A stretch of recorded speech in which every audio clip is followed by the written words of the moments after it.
Shri S K Sajeesh, ഇവിടെ അതെ. എന്താണ്, ഇവിടെ തെരഞ്ഞെടുപ്പ് വരികയാണ്. തെരഞ്ഞെടുപ്പ് വരുമ്പോഴേക്കും ദ്വാരപാലക അല്ലെങ്കിൽ 2019 വലിയ ക്ഷേത്രക്കൊള്ള ഇടതുപക്ഷ UDF-ഉം കോൺഗ്രസും വലിയ ചർച്ചയാക്കൊണ്ട് വരുന്നുണ്ട്. ഉറപ്പായും ബാക്കി വരും ദിവസങ്ങളിൽ ആ പ്രചരണം ഏകപക്ഷീയമാവില്ല എന്ന് തന്നെയല്ലേ ഇന്നത്തെ ഉത്തരവും ഇന്നത്തെ ഈ കൊടിമരത്തിലേക്കുള്ള അന്വേഷണവും? ശ്രീ സജീഷ്. അല്ല, തെരഞ്ഞെടുപ്പ് വരലും രാഷ്ട്രീയമാക്കലുമെല്ലാം ഈ വിഷയത്തിനകത്ത് UDF-ൻ്റെയും കോൺഗ്രസിൻ്റെയും ലക്ഷ്യമായിരുന്നു. അതുകൊണ്ടാണ് ഇത്തരത്തിലൊരു വിഷയത്തെ പോറ്റിയെ കയറ്റിയത് ആരാണ് എന്ന പാട്ടിൽ കേരളത്തിലെ തദ്ദേശഭരണ സ്ഥാപനങ്ങളിലേക്കുള്ള തെരഞ്ഞെടുപ്പിൻ്റെ ഘട്ടത്തിൽ കേരളത്തെ ആകെ തെരിധരിപ്പിക്കുന്ന രീതിയിൽ അവർ പ്രചരിപ്പിച്ചത്. യഥാർത്ഥത്തിൽ ഇപ്പോൾ അത് മിണ്ടാൻ വേണ്ടി പോലും കോൺഗ്രസിൻ്റെയും UDF-ൻ്റെയും നേതാക്കന്മാർ തയ്യാറാകുന്നില്ല. ഇപ്പോൾ ശ്രീ VD സതീശൻ അദ്ദേഹത്തിൻ്റെ യാത്രയിൽ ഇതിനെപ്പറ്റി പറയുന്നില്ല. പറയാൻ അവർക്ക് കഴിയില്ല. കാരണം കാര്യങ്ങളെല്ലാം കുറച്ചുകൂടി സുവ്യക്തമായി ആളുകളുടെ മുന്നിലേക്ക് വന്നിരിക്കുകയാണ്. 2004 പോറ്റി കയറി വരുന്നതും പിന്നെ അതിനുശേഷം അവരുടെ ഘട്ടത്തിലാണല്ലോ എല്ലാ തരത്തിലും പോറ്റി സഹായിക്കപ്പെടുന്ന സാഹചര്യം ഉണ്ടായത്. 2007 G. രാമൻ നായർ പ്രസിഡൻ്റായിരിക്കുന്ന സമയത്താണ് ഈ പോറ്റി പരികർമ്മിയായി മാറുന്നത്. പിന്നീട് അതിനുശേഷം 2013 അന്നദാനത്തിനുള്ള സ്പോൺസറായി പോറ്റിയെ മാറ്റുമ്പോൾ ഗോവിന്ദൻ നായർ ദേവസ്വത്തിൻ്റെ പ്രസിഡൻ്റായിരുന്നു.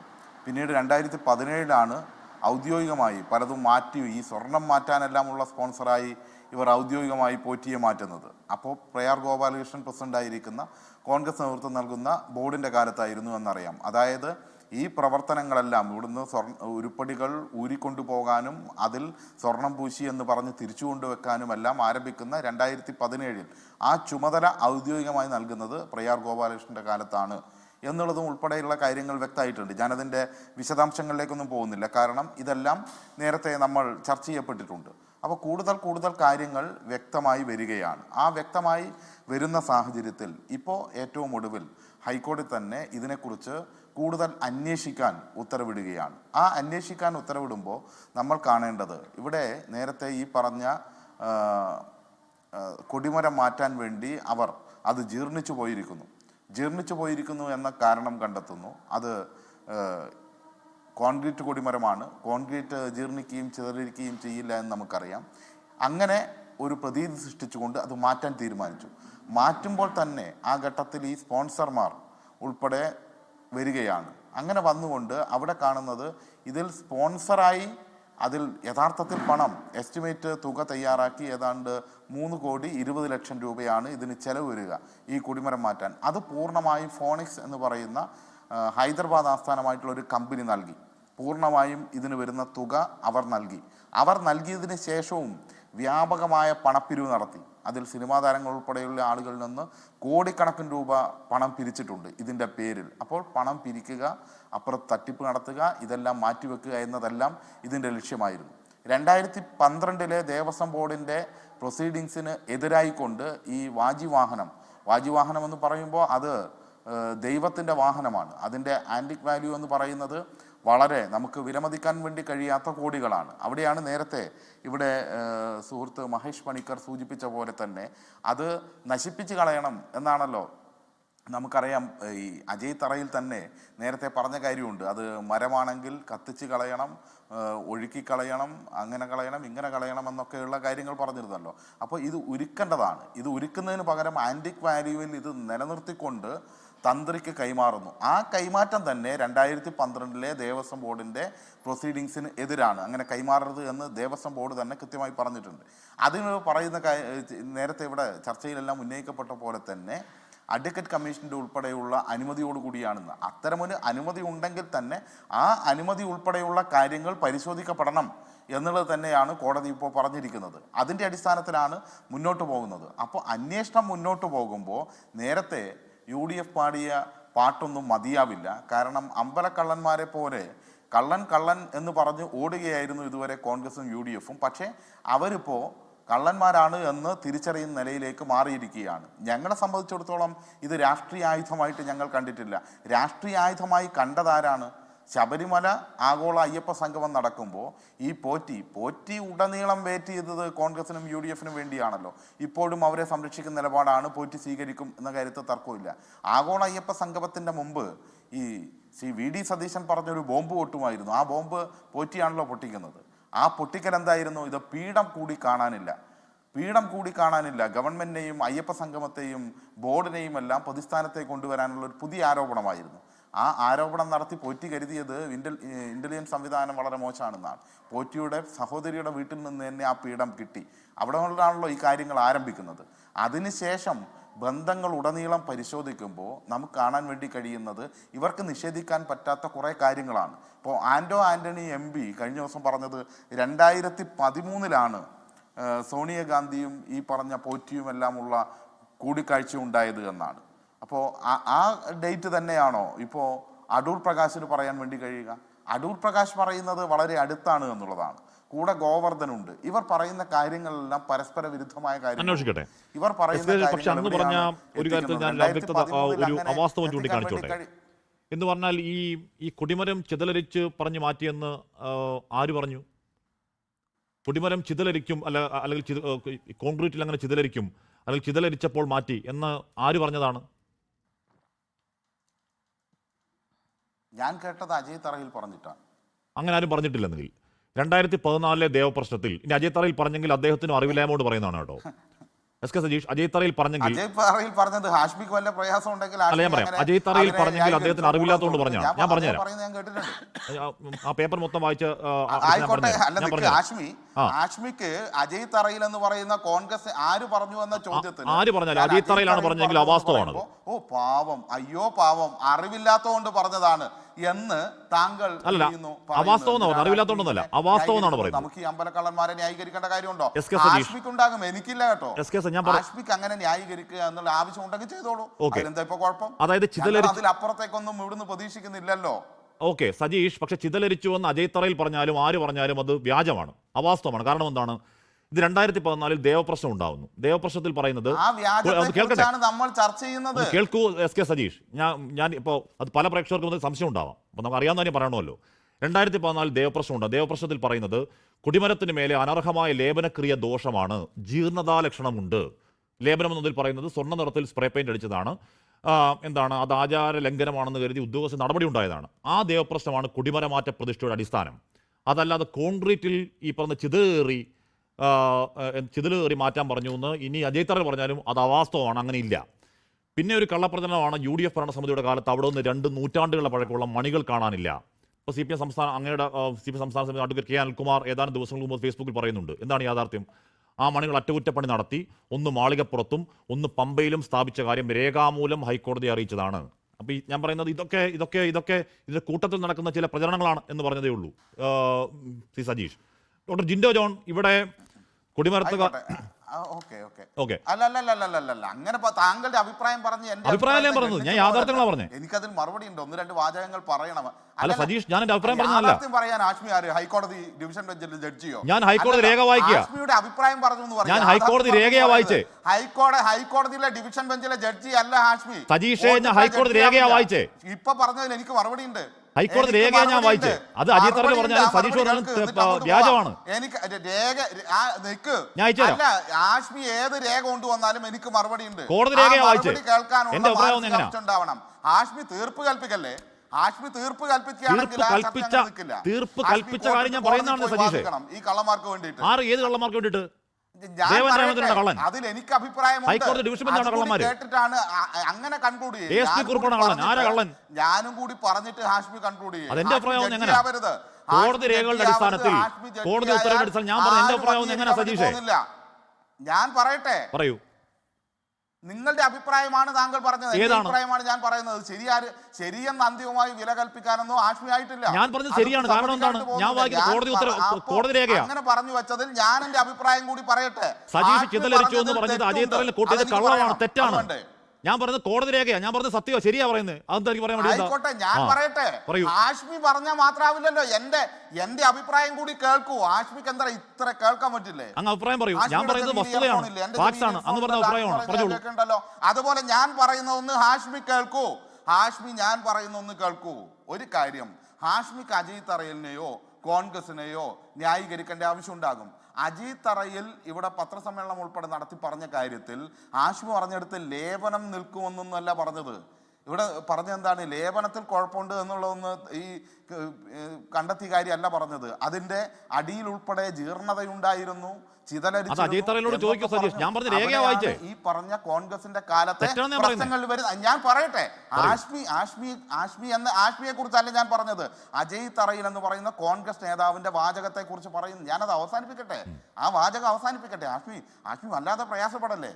ആഷ്മി അല്ലല്ലോ പറഞ്ഞത്, അജയ് തറയിൽ എന്ന് പറയുന്ന കോൺഗ്രസ് നേതാവിനെ പറയുമ്പോൾ ആഷ്മിക്ക് ഒരു തരത്തിലും പൊള്ളരുത്.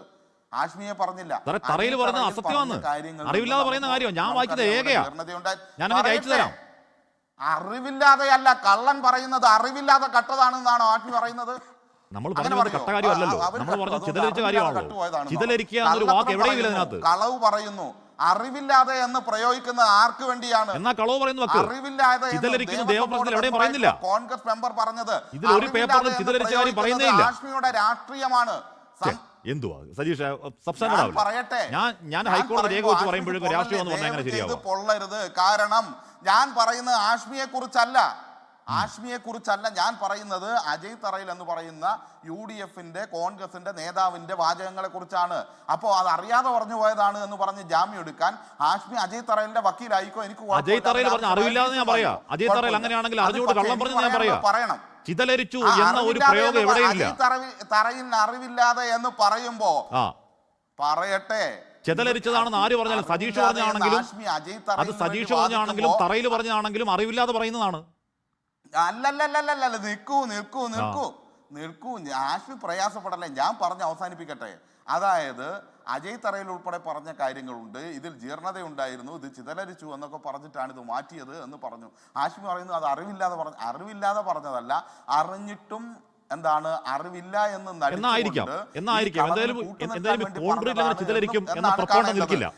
ആയിരിക്കാമെന്നല്ല ആണ്. പിന്നെ രണ്ടാമത്തെ വിഷയം മണികളുടെ കാര്യത്തിൽ പറഞ്ഞു. ഈ മണികൾ ഉൾപ്പെടെ മാറ്റി സ്ഥാപിക്കാൻ വേണ്ടി ഈ പറഞ്ഞ 2017 പ്രയാർ ഗോപാലകൃഷ്ണൻ എന്ന് പറയുന്ന കോൺഗ്രസ് നേതാവ് പ്രസിഡന്റ് ആയിരിക്കുമ്പോഴാണ് ആരെ ചുമതലപ്പെടുത്തുന്നത്? ഈ ഉണ്ണികൃഷ്ണൻ പോറ്റി എന്ന് പറയുന്ന കള്ളനെ ചുമതലപ്പെടുത്തുന്നത്. ഉണ്ണികൃഷ്ണൻ പോറ്റി അന്ന് മണി പോയി തിരിച്ചു കൊണ്ടുവന്ന് പ്രതിഷ്ഠിച്ചപ്പോൾ അത് എന്താണ് കൃത്യമായി ചെയ്തതാണ് എന്ന് സർട്ടിഫിക്കറ്റ് കൊടുക്കാൻ അങ്ങനെ ഒരു ISI കോടതി കൊടുത്താണ് സതീഷ്. ഹൈക്കോടതി ഡിവിഷൻ ബെഞ്ച് ഹാഷ്മിയെ ചുമതലപ്പെടുത്തിയിട്ടില്ലല്ലോ. അതിൽ ഒരു തെറ്റ് നടന്നിട്ടില്ല എന്ന് ഹാഷ്മിക്ക് ഉറപ്പ് പറയാൻ വേണ്ടി പറ്റുമോ? ഹൈക്കോടതിയുടെ റിപ്പോർട്ട് വായിച്ചാൽ ഒരു ക്രമക്കേട് നടന്നിട്ടില്ലെന്ന് ഉറപ്പ് പറയാൻ പറ്റും. ഹൈക്കോടതി റിപ്പോർട്ട് വായിച്ചാൽ, ASP കുറിപ്പിന്റെ ഇടക്കാല റിപ്പോർട്ടുകൾ വായിച്ചാൽ കുറെ വാദങ്ങൾ പലപ്പോഴും ഉന്നയിച്ചിരുന്നു. അങ്ങേക്ക് അറിവില്ലാത്തൊരു കാര്യത്തിൽ തർക്കിക്കരുത്. ഞാൻ അങ്ങേക്ക് ഈ ഇടക്കാല ഉത്തരവുകളും കോടതിയുടെ ഫൈനൽ റിപ്പോർട്ട് ഞാൻ അയച്ചു തരാം, മണിയുടെ കാര്യത്തിലടക്കം. എന്നിട്ട് തിരുത്തിയാൽ മതി. ശ്രീ ജിൻഡോ, മണിയുടെ കാര്യത്തിൽ ഞാൻ അയച്ചു തരാം, എന്നിട്ട് തിരുത്തിയാൽ മതി. ഇതിനകത്ത് കൂടുതൽ പരിശോധനയിലേക്ക് പോകുമ്പോൾ കള്ളന്മാർ അങ്ങോട്ട് ഒരുപാട് കാര്യങ്ങൾ ചെയ്തിട്ടുണ്ടോ എന്ന് വരുന്നു. അത് അന്വേഷിക്കാനാണ് കോടതി പറഞ്ഞത്. അതിൽ ഹാഷ്മിക്ക് വാദമുണ്ടെങ്കിൽ ഹാഷ്മിക്കും സതീഷ്, ഞാൻ പറയുന്നത് എന്റെ വാദങ്ങളല്ല. ഞാൻ പറയുന്നത് ജസ്റ്റിസ് ദേവൻ രാമേന്ദ്രന്റെയും മറ്റൊരു ജഡ്ജിയും ഉള്ള ഡിവിഷൻ ബെഞ്ചിൽ സമർപ്പിക്കപ്പെട്ട കോടതി നിയമിച്ച ഉദ്യോഗസ്ഥൻ സമർപ്പിച്ച റിപ്പോർട്ടിലെ വാദങ്ങളാണ്. 2 മണികളുടെ കാര്യം, മണികളെടുത്ത് ലക്ഷങ്ങൾ മുടക്കി അറ്റകുറ്റപ്പണി നടത്തി, ഒന്ന് മാളികപ്പുറത്തും ഒന്ന് പമ്പയിലും സ്ഥാപിച്ച കാര്യം ആ റിപ്പോർട്ടിൽ പറയുന്നതാണ്. ചിതലരിച്ച കാര്യം ചിതലരിച്ചിട്ട് ഇല്ലെന്നും അല്ലെങ്കിൽ അങ്ങനെ വാദമേ ഇല്ലെന്നും ദേവപ്രശ്നത്തിൽ പറയുന്നത് ലേപനമാണെന്നും കോൺക്രീറ്റിലെ വിള്ളലാണെന്നും പറയുന്നത് ആ കോടതി റിപ്പോർട്ടാണ് പറയുന്നത്. എന്താണ് ഹാഷ്മിക്ക് ഉറപ്പുണ്ടോ മണികൾ ഇതുപോലെ കട്ടിലപ്പാളിയും പീഠവും കൊണ്ടുപോയതുപോലെ തിരിച്ചു കൊണ്ടുവന്ന് വെച്ചപ്പോ അന്ന് ശ്രദ്ധയിൽപ്പെടാതെ പോയതാണ്, അതിൽ കുഴപ്പം കാണിച്ചിട്ടില്ല എന്ന് ഹാഷ്മിക്ക് ഉറപ്പ് ഇപ്പൊ പറയാൻ വേണ്ടി പറ്റുമോ? എനിക്കങ്ങനെ പറയാൻ പറ്റുക? നമ്മൾ കോടതിയിൽ കൊടുത്ത റിപ്പോർട്ടിൽ നമ്മൾ മുന്നിലുള്ളൂ. പോയപ്പോ ഞാൻ പറയുന്ന അസംഷൻസ് അല്ല, ഞാൻ പറയുന്നത് കോടതിയിൽ കൊടുത്ത റിപ്പോർട്ടിലെ വാദങ്ങളാണ്, അത്രേ ഉള്ളൂ. അത് എന്റെ അഭിപ്രായമാണ്, എന്റെ രാഷ്ട്രീയം എന്ന് പറഞ്ഞു കഴിഞ്ഞാൽ ഞാൻ റിപ്പോർട്ട് അയച്ചു മനസ്സിലാവും. കോടതി ഉൾപ്പെടെ തെറ്റായ കാര്യങ്ങൾ ചെയ്തിരിക്കുന്നു, ഇവർ കള്ളന്മാരാണ് എന്ന് ഇപ്പോഴാണ് ബോധ്യമായത്. അങ്ങനെ പറ. അതായത് അന്ന് നടക്കുമ്പോഴാണ് ഇങ്ങനെ പലതും പണ്ടും ചെയ്തിട്ടുണ്ട്, അന്ന് ഡിവിഷൻ ബെഞ്ചിലെ അടക്കം തെറ്റിദ്ധരിക്കുന്നു അങ്ങനെ പറ. അതല്ലാതെ നമ്മുടെ സമക്ഷമുള്ള കോടതി ഉത്തരവിൽ അങ്ങ് അവിശ്വാസം കാണിക്കല്ലേ. പണ്ട് പോറ്റി ഗംഭീരനായിരുന്നു എന്ന വാദത്തിൽ നിൽക്കുന്നുണ്ടോ എന്ന ചോദ്യം. SK സതീഷ്, നമുക്ക് മുന്നിൽ ഞാൻ വാദിക്കുന്നത്, ഞാൻ പറയുന്നത് ഹൈക്കോടതിയുടെ ഡിവിഷൻ ബെഞ്ചിന് മുന്നിൽ വന്ന യാഥാർത്ഥ്യങ്ങളാണ്. ആ കോടതി അംഗീകരിച്ച റിപ്പോർട്ടുകളാണ്, ഫൈനൽ റിപ്പോർട്ടാണ്, ഉത്തരവാണ്. കോടതി പറഞ്ഞ യാഥാർത്ഥ്യമല്ലേ? അന്വേഷിക്കുന്നത് അന്വേഷിച്ചോട്ടെ, അതിനെക്കുറിച്ച് അന്വേഷിച്ചോട്ടെ. തെറ്റിദ്ധരിപ്പിക്കപ്പെട്ടിട്ടുണ്ടെങ്കിൽ ഒന്നാമത്തെ കാര്യം മണിയൊന്നും അന്വേഷിക്കുന്നില്ല. കൂടുതൽ അന്വേഷിക്കുകയാണ്. ഒന്നാമത്തെ കാര്യം മണി അന്വേഷിക്കുന്നില്ല. മുന്നിൽ നിന്ന ഈ ആളുകൾ കള്ളന്മാരാണ്, കൊള്ളക്കാരാണ് എന്ന് വ്യക്തമായത് കൊണ്ടാണ് അന്വേഷണം പുറകോട്ട് പോകുന്നത്. ഓക്കെ, പൊക്കോട്ടെ, എത്ര വേണേ പുറകോട്ട് പോകട്ടെ, അന്വേഷിക്കണ്ട എന്നാണോ എത്ര വേണേ പുറകോട്ട് പോകട്ടെ. പക്ഷെ നമുക്ക് മുന്നിലുള്ള ഇന്നത്തെ പോറ്റി കള്ളൻ എസ് കെ സതീശൻ, നമുക്ക് മുന്നിലുള്ള ഹൈക്കോടതിയുടെ 6 ഇടക്കാല ഉത്തരവുകൾ ഫൈനൽ റിപ്പോർട്ട് ഞാൻ വായിക്കുന്നത്. അതല്ല, ഞാൻ എന്റെ ഒരു വാക്ക് എന്റെ അഭിപ്രായം പറഞ്ഞിട്ടില്ല. ഞാൻ എന്റെ ഒരു അഭിപ്രായം പറഞ്ഞിട്ടില്ല. ഞാൻ കോടതി ഉത്തരവേ വായിച്ചുള്ളൂ. സതീഷ് വിട്ടക്ക്. ശ്രീ ജിൻഡോ, ഇവിടെ എന്ത് കോടതി ഉത്തരവാണെങ്കിലും കൊടിമരത്തിലേക്ക് അന്വേഷണം പോവാണ്. തന്നെയാണ് തിരിച്ച് പരിശോധിക്കണം എന്ന് പറഞ്ഞത്. ആയിക്കോട്ടെ, അതിനാണ് പ്രാധാന്യം കൊടുക്കേണ്ടത്. ആഷ്മി എന്ന് പറയുന്ന അവതാരകൻ നിഷ്പക്ഷനാണെങ്കിൽ അതിനാണ് പ്രാധാന്യം കൊടുക്കേണ്ടത്. അല്ലാതെ പോറ്റിയെയും ഈ പറഞ്ഞ കൂട്ടരെയും അജയ് തറയിലിനെയും ഒക്കെ എന്താണ് അവർക്ക് തെറ്റുപറ്റിയതായിരിക്കും, എന്തല്ലോ പറയല്ലേ. ഞാൻ കോടതി ഉത്തരവ് അയച്ചു തരാം, അത് വായിച്ചു നോക്കും. നീക്കി വെച്ചതായിരിക്കും. മണിയുടെ കാര്യത്തിൽ ഞാൻ കോടതി ഉത്തരവ് അയച്ചു തരാം. മണിയുടെ കാര്യത്തിൽ ഞാൻ കോടതി ഉത്തരവ് അയച്ചു തരാം. എന്നിട്ട് മണി കാണുന്നത് എന്ന് പറയാതിരുന്നാൽ മതി. ഓക്കെ, വിട്ടേക്ക്. ജിൻഡോ, മണിയുടെ കാര്യത്തിൽ അന്നത്തെ കാര്യമല്ലേ പറയുന്നത് ഹാഷ്മി? ആ മണി കൊണ്ടുപോയ മണി പോയിട്ടില്ല, മണി അവിടെ ഉണ്ട്. മണി ആരും എടുത്തോണ്ട് പോയില്ല. മണി പമ്പയിൽ ഇരിപ്പുണ്ട്, മണി മാളികപ്പുറത്ത് ഇരിപ്പുണ്ട്. വിട്ടേക്ക്. സ്വർണ്ണം പൂച്ചിട്ടില്ലേ? മണി വിട്ടേക്ക്. മണി പോയി എന്നല്ല, മണിയിലും സ്വർണ്ണം പൂച്ചിട്ടില്ലേ? മണി അതിന്റെ മുകളിലും സ്വർണ്ണം ഉണ്ടായിരുന്നില്ലേ? പതിപ്പിച്ച സ്വർണ്ണം ഇതുപോലെ ഉണ്ടായിരുന്നില്ലേ? ഇല്ല, അത് തന്നെയാണ് ഇല്ല. മണിയുടെ മുകളിൽ സ്വർണ്ണം ഇല്ല. ഉറപ്പ് പറയാൻ വേണ്ടി പറ്റുമോ? മണിയുടെ മുകളിൽ സ്വർണ്ണം ഇല്ല. മണിയുടെ മുകളിൽ സ്വർണ്ണം ഇല്ല. അതേ സാധനം തന്നെയാണോ? മണിക്കുള്ള പ്രശ്നം മണിക്കൊരെണ്ണത്തിന് നാക്കില്ലായിരുന്നു.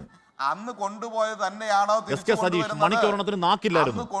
ആ നാക്കടക്കം അറ്റകുറ്റപ്പണി നടത്തി ഒന്ന് പമ്പയിൽ ഒന്ന് മാളികപ്പുറത്തും ലക്ഷങ്ങൾ എത്ര 1.5 ലക്ഷം അടക്കം മുടക്കി സ്ഥാപിച്ച കാര്യം അവിടെ ഇത് പറയുന്നുണ്ട്. ഞാൻ അയച്ചുതരാം, വായിച്ചു നോക്കുന്നു. ജസ്റ്റ് ഈ പറഞ്ഞ രീതിയിൽ പണപ്പിരിവ് നടത്തിയിട്ടുണ്ടോ? ഇത്തരം കാര്യങ്ങൾ അന്വേഷിക്കട്ടെ. ഒരു കുഴപ്പമില്ല, ഒരു വർഷം ഞാൻ അങ്ങ് അയച്ചു തരാം. അങ്ങ് അയച്ചു തന്നാൽ അങ്ങേക്ക് അങ്ങയുടെ അവ്യക്തമാണെന്നാണ് എന്റെ വിശ്വാസം. വിട്ടേക്ക്, സമ്മതിക്കേണ്ട പക്ഷേ.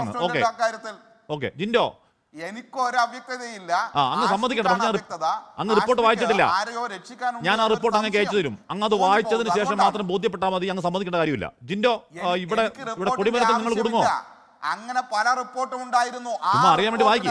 അപ്പുറത്തേക്കാണ് ഞാൻ അങ്ങ് അയച്ചു തരാം. അങ്ങ് വെറുതെ ഒന്ന് വായിക്കും. കാര്യങ്ങളിലേക്ക് അന്വേഷണം പോകണമെന്ന് കോടതി ഇപ്പോൾ പറയുന്നത്. എസ് കെ, ഞാൻ അങ്ങ് അയച്ചു തരാം. അങ്ങ് വെറുതെ ഒന്ന് വായിക്കും. ഓക്കെ ജിൻഡോ. അല്ല, അന്ന് നടന്നൊക്കെ ഗംഭീരമാണ് എന്നാണോ പറയുന്നത്? അന്ന് തെറ്റിദ്ധരിപ്പിക്കപ്പെട്ടിട്ടുണ്ട്. ആ തെറ്റിദ്ധരിപ്പിക്കപ്പെട്ട കാര്യങ്ങൾ ഉൾപ്പെടെ അന്വേഷണം നടക്കും. അതിൽ കുറ്റവാളികൾ ശിക്ഷിക്കപ്പെടും. സ്പോൺസറാക്കി മാറ്റിയത് ഉൾപ്പെടെ പ്രധാനപ്പെട്ടതാണ്. കയറി നിരങ്ങാനുള്ള സാഹചര്യം ഉണ്ടായത്. എല്ലാ അന്വേഷണം വരട്ടെ. ഓക്കെ ജിൻഡോ, അത് തന്നെ, എല്ലാം വരട്ടെ. എല്ലാ അന്വേഷണം വരട്ടെ, അതാ നല്ലത്. അങ്ങനെ അവിടെ എത്തുമ്പോ വളരെ സന്തോഷം. റിപ്പോർട്ട് അയച്ചു തരാം. മണി അവിടെ പോയിട്ടില്ല, മണി അവിടെ ഉണ്ട്. കോട്ട് ഊരി മാറ്റി റിപ്പോർട്ട് അയച്ചു തരാം. മണി അവിടെ പോയിട്ടില്ല, മണി അവിടെ ഉണ്ട്. 2 മണി അവിടെ ഉണ്ട്. ജിൻഡോ പറഞ്ഞു. എല്ലാം അവിടെ ഉണ്ട്. അത്ര പറഞ്ഞോളൂ.